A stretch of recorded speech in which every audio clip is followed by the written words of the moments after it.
Hello everyone and welcome to the Green Man channel. Hope you're doing good and well. So it's time for a new album review this Wednesday, and I'm talking about the 11th studio album from the progressive metal band Between the Buried and Me. This is their release, The Blue Nowhere, which came out on the 12th of September via Inside Out Music, and the album is 10 tracks and 71 minutes in length. So I've been a fan of Between the Buried and Me for quite some time. I think since about the early 2010s. I've always found their music very challenging. You know, it's hard to listen to an album just once or twice and to kind of digest it properly. You feel like, for me, sometimes 6 or 7 listens is required before certainly the longer cuts from this band start to become more comprehensible, before they start to work their way properly into your brain and you start to fully appreciate them. And you know, this album, some people have been saying is like a new direction for them or a new sound. I wouldn't necessarily say it feels like it's all that different from previous albums. You know, there's still the staple genre blending, the angular riffage and the manic musical changes that you always get with Between the Buried and Me. 1 minute they're kind of gently going along with some bluesy or jazzy music, you know, and then it goes from Tommy Rogers. So you get these kind of almost schizophrenic musical changes, which, you know, you'll either love or you won't when it comes to this kind of extreme music. Now, I'm going to quote what Jordan Blum says at sonicperspectives.com, talking about the themes of this new record, The Blue Nowhere. So, as usual, the LP is a conceptual statement revolving around existential quandaries situated within a hotel called The Blue Nowhere. This time around, however, it's disconnected and abstract and not linearly narrative like past BT Bam albums. As vocalist keyboardist Tommy Rogers actually explains, the lyrics take the form of journal entries, letters, fleeting introspective thoughts, which are chaotic at times, but it depends on the music.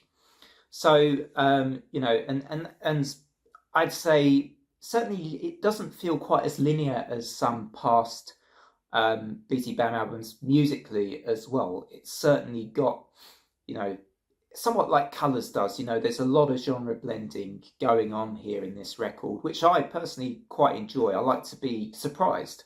And there are a lot of sort of hidden surprises, I think, within this record as I've listened to it more and more. So let's go into some of the tracks here. Obviously, I haven't mentioned yet, this is the first album without Dusty Waring on guitars as well, so they're now a 4-piece band, but I haven't found that's changed. You know, for me, I haven't heard too much of a change with that. I was expecting the sound to maybe have been affected by that more, but I haven't noticed that quite as much with this one. So let's go into some of the songs on this record. Things We Tell Ourselves in the Dark, really good opening song. I like the infusion of the funk in this track and some of the, you know, inflections of 80s synth sounds as well, and there's all kinds going on in this song. It kind of sets the scene for the sort of crazy type of record, you know, you're going to get for when you get a BT Bam album.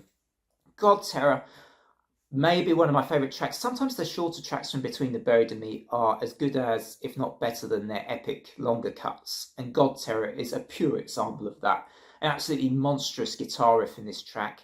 And I love the breakdown, and the way that riff then accelerates is something else to behold. One of my favourite, maybe one of my favourite ever BT Bam songs. It's just so relentlessly heavy and fantastic. God Terror. Check that one out. Absent Thereafter is, for me, showing off a bit more. It's a longer song again, showing off a bit more of their melodic and atmospheric side until you get into the middle of the song, where you suddenly get all these Stevie Ray Vaughan type bluesy guitar riffs fired out left, right and centre at you. Very interesting song.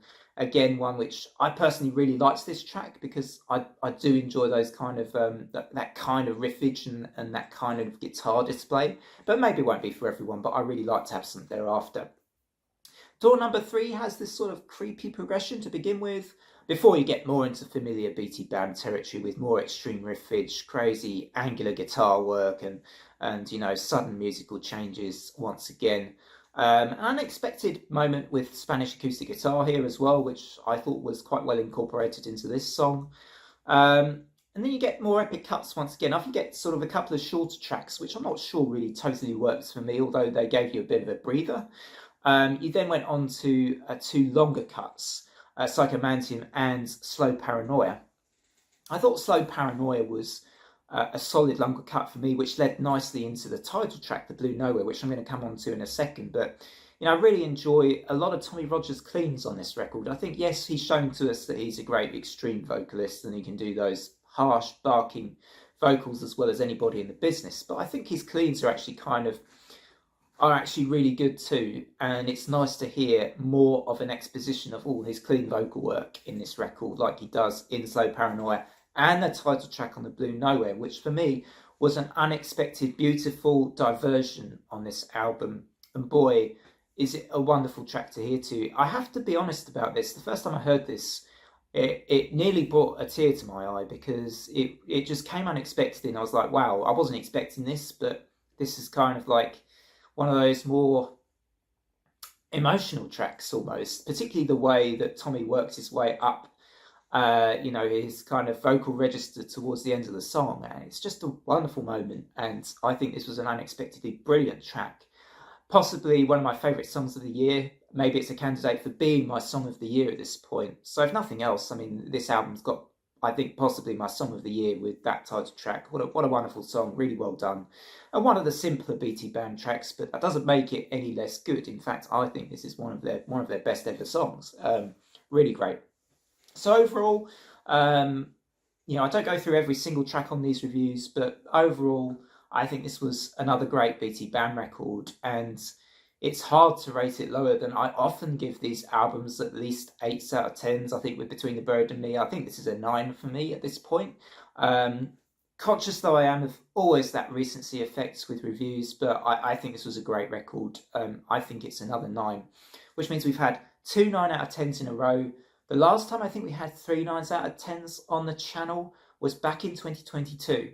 I'm going to now have to check that out and see which 3 albums that was in 2022. But I do remember 3 in a row in 2022. So I think that's the last time that's happened on the Green Men, which is awesome. Let's see if the third album review, the next album review, is also a 9 out of 10. Then we got a triple 9 on the channel. Otherwise, from me, until next time, hope you enjoyed this review. Do drop a like and a sub if you enjoy my content. Otherwise, bye for now.